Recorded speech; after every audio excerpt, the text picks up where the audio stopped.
Hello and welcome to the channel. Labour Party Peter Obi proved a lot of people wrong with a strong showing at the recently concluded presidential election. Despite winning majority of pre-election polls, not many people really gave the former Anambra State governor a chance at the election. The established and main opposition parties certainly did not. But there has been whispers, if you like, that if Obi could gather that many number of votes, more than 6 million, then he is truly the winner of the election. Here's some of these analyses, but first, subscribe, like, share, and comment. Thank you. Factors that helped structureless Obi score over 6 million presidential votes. His opponents called him a social media president. Twitter, Facebook, Instagram, and TikTok they insinuated were his real political party and structure. But on election day, Peter Obi of the Labour Party stunned his doubters. He pulled over 6 million votes, trailing Atiku Abubakar, the presidential candidate of the People's Democratic Party (PDP). Mr. Obi has insisted he won the election and has approached the court to overturn the victory of Bola Tinubu, the candidate of the ruling All Progressives Congress (APC). Before the election day, a journalist asked Atiku about the possibility of Mr. Obi's political party winning Nigeria's presidential election. He first smiled and shook his head to express doubt and negativity before answering the question. They claim they have 100 million supporters online, but you saw what they scored in Osun governorship election of 2022. In fact, in the north, 90% of our people are not on the internet. Like Atiku, many people believed Mr. Obi's political structure could not win a local government election outside Anambra State, let alone a presidential poll. Their permutation was that a huge chunk of his support base existed only on the internet. But how did structureless Mr. Obi, Labour Party maneuver the major opposition parties in many states? The outcome of the presidential election exposed an inherent identity tension in Nigeria, an underground but intense contest between the adherents of Islam and Christianity, Nigeria's two most popular religions. After fighting a fierce battle to win the presidential ticket of the APC, former Governor Bola Tinubu faced another dilemma regarding who to choose as his running mate from the north. Being a Yoruba Muslim from the southwest, he eventually chose Kashim Shettima, another Muslim from the north, to appease the Muslim majority north. His choice of running mate sparked a huge controversy. Many Nigerian Christians considered this as a disrespect to their religion and its large adherents in the country. They loudly and ferociously protested the Muslim ticket and vowed to teach Mr. Tinubu a bitter political lesson. Mr. Obi smartly exploited the anger of the Christians, cutting faithful at their places of worship. In November 2022, the Labour Party presidential candidate campaigned at the 14th National Conference and Jubilee celebration of the Catholic Charismatic Delta State, violating the Electoral Act 2022. Facing the mammoth crowd, Mr. Obi appealed to the congregants for support. I am asking you to vote for me because I will turn around Nigeria.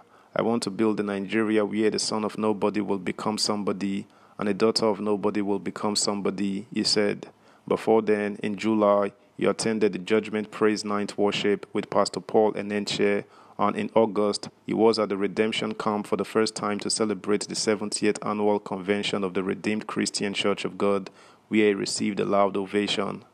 Places designated for religious worship, police stations and public offices shall not be used for political campaigns, rallies and processions, or to promote, propagate or attack political parties, candidates or their programs or ideologies. Section 92(3) of the Electoral Act 2022 states. Mr. Obi's consistent lobby of Christians worked for him. Many pastors openly campaigned for him and urged hundreds of thousands of their followers to ready their voters' cards to ensure the Muslim candidate referring to Mr. Tinubu is humiliated on election day. On the eve of the presidential election, videos of pastors sensitizing their followers to vote for the Labour Party floated around social media, while there were also videos of Islamic clerics openly telling their supporters to vote for Mr. Tinubu. that of Mr. Obi dominated the internet and was considered overwhelming by many observers. Overall, while Mr. Tinubu played the Muslim card to court northern Muslims, Mr. Obi projected himself as the frontline Christian in the presidential race. As the ruling party paraded a Muslim presidential ticket, the Nigerian Christian community felt marginalized and saw this as an invitation to a religious battle of the ballots. Mr. Obi was thus their choice candidate. The outcome of the faith war clearly manifested in the results of the just concluded election. Mr. Obi won in many Christian-dominated states, including those governed by Mr. Tinubu's APC. Subscribe, like, share, comment, and please turn the notification bell on. Thank you. Since 1999, no presidential election in Nigeria has been as ethnicized as the recent one. Nearly all the three frontrunners played the ethnic card, but one of them, Peter Obi, seems to have benefited most from it. In June 2022, Mr. Tinubu's outburst during a campaign tour is considered a major appeal to ethnic consciousness. He said it was the turn of the Yoruba to take the mantle of leadership after President Muhammadu Buhari, a Fulani from northern Nigeria. As a major political figure of the Yoruba stock, Mr. Tinubu said it was his turn to be Nigeria's president. He urged his kinmen to support him to avoid a repeat of history. Atiku Abubakar of the PDP made a similar sales pitch, saying he as a northerner was in the best position to address the problems facing the north. Like Messrs. Tinubu and Atiku, Mr. Obi also played the ethnic card and it worked well for him. Since the end of the Nigerian civil war spurred by the Igbo secessionists who wanted Biafra as an independent country, the ethnic group became a victim of stereotypes from others in the country. It is common to hear unsubstantiated permutations that an Igbo president will divide the Nigerian nation. That narrative worked against Odumegwu Ojukwu, the army officer who led the Biafra War. In 2003, he contested the presidential election against Olusegun Obasanjo and lost. 20 years later, in 2023, many Igbos were determined to break the shackle and the stereotype that their kinsmen can't lead Nigeria. Why can't an Igbo man be a Nigerian president? That was the rhetorical question many Southeasterners repeatedly asked. But many socio-political analysts said the presidency is not the birthright of any region.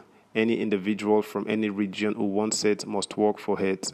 Mr. Obi appeared to have appealed to these Igbo sentiments as millions of Igbos across Nigeria and beyond rallied around him and campaigned for him vigorously more than they have ever done for any Nigerian president. That's the news, guys. Thanks for listening. Until next time, bye.